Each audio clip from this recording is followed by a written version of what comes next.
দুটি প্রশ্ন আছে। আর একটা হলো, আমার স্বামী প্রবাসে থাকে, তিনি প্রতি মাসে একটা নির্দিষ্ট পরিমাণ টাকা পাঠান, কিন্তু অনেক মাসে তার চেয়ে বেশি টাকা আমার খরচ হয়ে যায়, তখন স্বামী আর টাকা পাঠাতে চায় না, তাই আমি অনেক সময় 1000 টাকা খরচ করে বলি 2000 টাকা খরচ হয়েছে।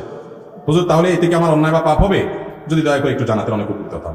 দেখুন, মিথ্যা কথা বলা জায়েজ নাই। প্রয়োজন একটু কম খাবেন, স্বামী কম পাঠালে কম খাবেন, কিন্তু মিথ্যা কথা বলবেন না। যদি ঘুরায় গাড়ায় কোনোভাবে আপনি রাখতে পারেন সেটা জায়েজ আছে। ডাহা মিথ্যা কথা বলবেন, এটা এত সহজ না, এটা জায়েজ হবে না। অনেকে আছে বইয়ের জামাইয়ের সাথে আর জামাই বইয়ের সাথে মিথ্যা কথা বলে, আছে না নাই? এগুলো জায়েজ নাই। বাইরে থেকে শাড়ি কিনছেন 500 টাকা দিয়া, বউটা একটু সোজা সরল পাইছেন, আইসা বলতেছেন 5000 টাকা দিয়ে শাড়ি আনছি তোমার জন্য। জায়েজ হবে না? জায়েজ হবে।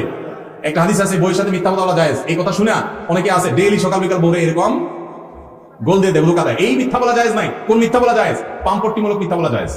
পাম্পট্টিমূলক মিথ্যা বুঝেন? বউরে বললেন তোমার চাইতে সুন্দর এই পৃথিবীতে আর কেউ হতে পারে না, অসম্ভব, অথচ এটা মিথ্যা কথা, কিন্তু বলছে। বউ আবার আপনারে বললো। এই টাইপের পাম্পট্টিমূলক মিথ্যা বলা জায়েজ আছে। ডাহা মিথ্যা কথা। গোস্ত আনছেন 1 কেজি, আয়না বলতেছেন আধা কেজি, 3 কেজি আয়না বলতেছেন 1 কেজি, বউ বলছে মাশাআল্লাহ আমার জামাইটা অনেক চালাক, আমার বাপে কিনলে দেখি অল্প একটু হয় 1 কেজি, আরে দেখি 2 কেজি 1 কেজি হয়ে গেছে। তো এরকম চালাকি করে বউয়ের কাছে ভালো সাজবেন, একদিন ওই রেট লাগানো দাম লেখা ট্যাগটা চোখে পড়বে, সারা জীবন বিশ্বাস একসাথে শেষ হয়ে যাবে। যে বেটাতে প্রতিদিন আমাদের 500 টাকা শাড়িতে 5000 টাকা বলে দিচ্ছে, এই 2 নম্বরই করা জায়েজ নাই।